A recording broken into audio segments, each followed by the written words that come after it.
Thank you, folks. Now, developing tire compounds is like baking bread, or cake, or whatever's popular on the internet these days. Anyway, it takes just a couple basic ingredients mixed together to make the basic recipe. Flour, water, yeast, and sugar in the right amount and order will give you basic white bread, but it's up to the chef to add in the extras like sweeteners, seeds, and butter to create his own unique recipe. You can think of commercial truck tires in the same way. It all starts with a mixture of mostly natural rubber or some synthetic rubber, some filler materials, typically carbon black and silica, waxes and oils, as well as various chemical additives that promote elasticity, eco-friendliness, and durability.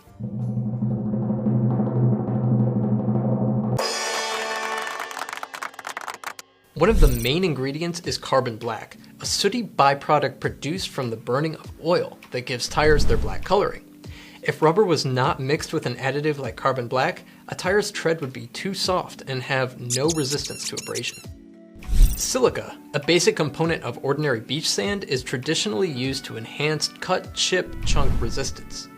Tire engineers discovered in the 1970s that rolling resistance could be reduced and durability increased by replacing some of the carbon black with reacted silica in light tread vehicles' tires.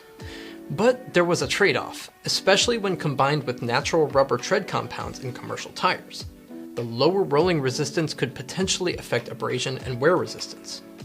Compound development has multiple stages. These mixes typically go through a series of tests designed to correlate with conditions. Then, once a tire is built and cured, it moves to wheel testing on a simulator that mimics real-world speeds and conditions. Once the company is satisfied, field engineers work directly with customers to study how well the tires are performing in the day-to-day environments. But compounding alone doesn't make a great tire. It takes a combination of tire design, compounding, and construction to create a good tire, and in trucking, these combinations can be very different for the steer, drive, and trailer position. For more trucking equipment content, head over to fleetequipmentmag.com. Thanks for watching.